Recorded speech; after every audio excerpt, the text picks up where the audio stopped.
एक बार की बात है, एक छोटे से गांव में एक गरीब लड़का रहता था जिसका नाम था हरिया।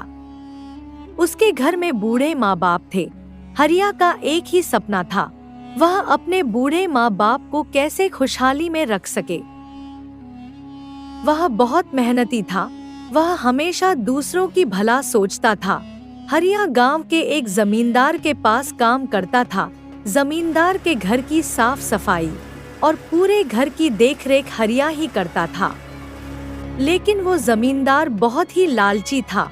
वो हरिया को उसके मेहनत की पूरे पैसे नहीं देता था, जिसके वजह से हरिया के परिवार को कभी कभी भूखा ही सोना पड़ता था।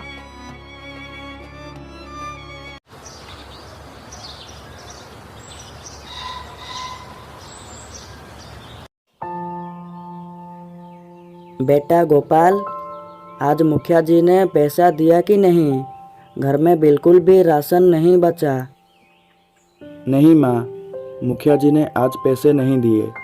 वो बोले कि मेरे पास आज पैसे नहीं है, मैं तुझे कल दे दूँगा। इसीलिए मैं ये कुछ फल लेकर आ गया हूँ बगीचे से। आज इसे ही खाकर सो जाइए। मुझे माफ़ कर देना माँ, मैं चाहकर भी आप दोनों के लिए कुछ भी नहीं कर पाता। नहीं बेटा, तू ऐसा क्यों सोच रहा है? तेरे जैसा बेटा पाकर तो हम दोनों धन्य हो गए। कोई नहीं, आज हम इस फल को खाकर ही सो जाएंगे। आज फल खाकर ही वो सब सो जाते हैं।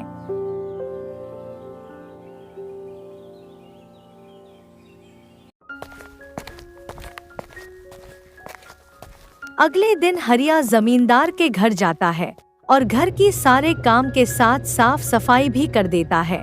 फिर हरिया देखता है कि जमींदार के घर में एक साधु आए हैं और वो आवाज लगाते हैं, अरे घर में कोई है क्या? भिक्षाम देही, भिक्षाम देही। तभी जमींदार का पत्नी कुछ फल और अनाज लेकर बाहर आती है। साधु महाराज, आप हमारे घर में आए हैं, हम तो धन्य हो गए। जब जमींदार साधु और अपनी पत्नी को देखता है, तब जमींदार गुस्से से आग बबूला हो जाता है। अरे ये तुम क्या कर रहे हो? क्या तुम हमारे घर की खाना इस भिखारी को देने वाले हो? नहीं नहीं, आप ऐसा मत बोलिए। ये साधु महाराज हैं, आप इनका अपमान मत कीजिए, वरना परिणाम बहुत बुरा होगा। अच्छा, अब तुम मुझे सिखाओगी मेरा अच्छा होगा या बुरा? ये सब मेरे मेहनत की कमाई है। इसे जल्दी से लेकर घर के अंदर रखो। हमारे यहाँ पे कोई पैसों का पेड़ नहीं लगा जो सबको फ्री में दे देंगे। और बूढ़ा तुम, बड़ा घर देखा नहीं कि हाथ फैला के भीख मांगने आ गए। इससे पहले कि मेरा गुस्सा और बढ़े, जल्दी से यहाँ से निकल जाओ। मेरे जिंदगी में मेरा ऐसा अपमान आज तक नहीं हुआ था। मूर्ख व्यक्ति, तू याद रख, तेरे द्वार से मैं भूखा नहीं बल्कि अपमानित होके जा रहा हूँ। तू एक ना एक दिन जरूर पछताएगा। इतना कहने के बाद साधु महाराज वहां से चले गए। साधु बाबा, मेरे मालिक ने जो भी कहा वो गलती से कह दिया। कृपया करके आप उन्हें माफ़ कर दीजिए। तू मेरे रास्ते से हट जा, मैं बहुत गुस्से में हूँ। मेरे गुस्से की आग तुझे भस्म कर देगा। गलती हो गई साधु महाराज, माफ़ कर दीजिए। मैं आपके गुस्से को समझ सकता हूँ। मेरी आपसे प्रार्थना है कि आप मेरे घर चलिए और आपके सेवा करने का मुझे एक मौका दीजिए। मेरा सौभाग्य होगा अगर मैं आपका मदद कर पाया। हरिया की बातों से साधु महाराज का गुस्सा शांत हो जाता है और वह हरिया के घर जाने के लिए राजी हो गए। हरिया साधु महाराज को अपने घर लेकर जाता है। साधु महाराज देखते हैं कि हरिया बहुत गरीब था और उसके साथ बूढ़े माँ बाप थे। घर ना कुछ खाने के लिए दिख रहा था और ना ही सोने के लिए बिस्तर। हरिया साधु महाराज को जितना हो सके उतना भोजन का इंतजाम कराया। साधु महाराज बड़े ही आनंद से खाने को खा लिया।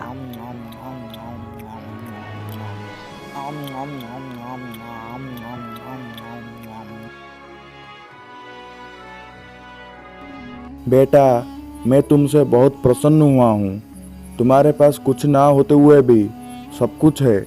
आज तुम्हारे पास भोजन करने के लिए नहीं है, लेकिन तुमने मुझे पेट भर के भोजन कराया, जिससे तुम्हारे कोमलता का झलक मिलता है। मेरे यह बात को हमेशा याद रखना। इस जगत में सबसे बड़ा है भगवान।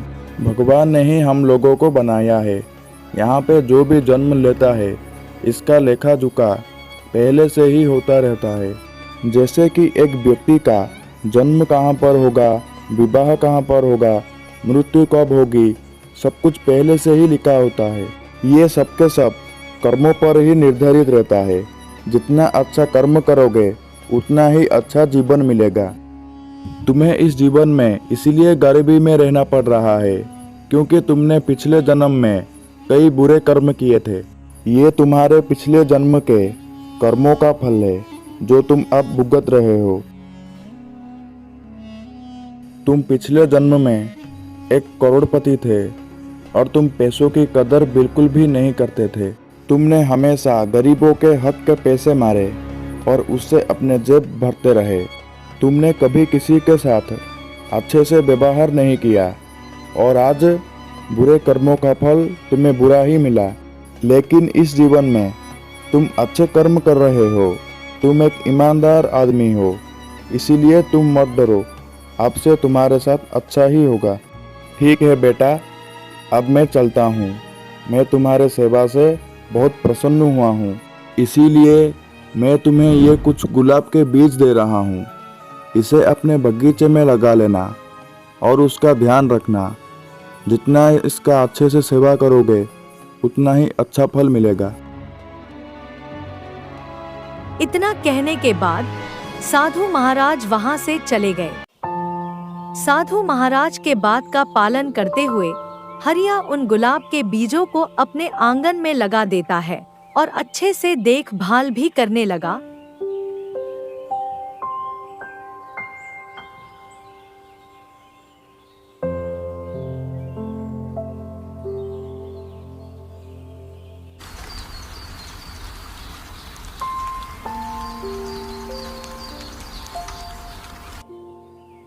कुछ महीनों के बाद हरिया के आंगन में सुंदर सुंदर गुलाब के फूल खिल जाते हैं और उसका महक भी चारों ओर जा रहा था।